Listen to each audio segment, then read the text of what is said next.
কি ক'ব আজি আপোনালোকে প্ৰতিবাদ সাব্যস্ত কৰিছে? চাওক, আজি প্ৰায় এমাহ হ'ব হ'ল আমাৰ দলগাঁও সমষ্টিৰ মঙলদৈ সমষ্টিৰ আপোনাৰ বাঘে মুক্ত বিচৰণ কৰিছে। ইতিমধ্যে এজন মানুহৰ মৃত্যু হৈছে আৰু কেইবাজনো গুৰুতৰ আহত হৈছে, কিন্তু বন বিভাগে আজিৰ তাৰিখলৈকে বাঘ কৰায়ত্ব কৰিব পৰা নাই বা তেনেকুৱা কোনো তৎপৰতা দেখুওৱা নাই। আৰু আজি ৰাতিপুৱাও এজন ব্যক্তিক আক্ৰমণ কৰিছে, তেওঁ গুৰুতৰভাৱে আহত হৈ হস্পিটেলত ভৰ্তি হৈ আছে। গতিকে মানুহ আতংকিত হৈছে আৰু এই বিষয়টো লৈ আমি জিলা আয়ুক্ত মহোদয়ক ইতিমধ্যে লিখিত আকাৰে আপোনাৰ আমি অভিযোগ দাখিল কৰিছোঁ। জিলা আয়ুক্ত ডাঙৰীয়াও তেনেকুৱা ধৰণৰ ব্যৱস্থা গ্ৰহণ কৰা আমি দেখা নাই। গতিকে আজি আমি দৰং জিলা আমচিয়ে আপোনাৰ ছাত্ৰ সমাজ লৈ আজি আমি গণতান্ত্ৰিক আন্দোলন কৰিছোঁ।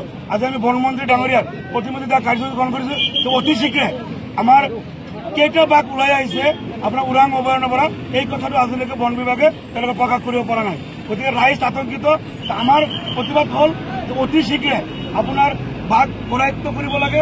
ৰাইজ যে আতংকিত হৈছে এই আতংকিতৰ পৰা মুক্ত কৰিব লাগে আৰু যিগৰাকী ব্যক্তি মৃত্যু হৈছে তেওঁক উপযুক্ত ক্ষতিপূৰণ দিব লাগে আৰু আহতসকলো উন্নত চিকিৎসা কৰি ক্ষতিপূৰণ দিব লাগে। গতিকে আজি এই আন্দোলনৰ জৰিয়তে অসমৰ মাননীয় মুখ্যমন্ত্ৰীক আমি আহ্বান জনাইছোঁ যে আপুনি কেৱল ঝাৰখণ্ড আৰু মহাৰাষ্ট্ৰত ব্যস্ত নাথাকি অসমত কি চলি আছে ইয়াৰ ওপৰত নজৰ ৰাখক।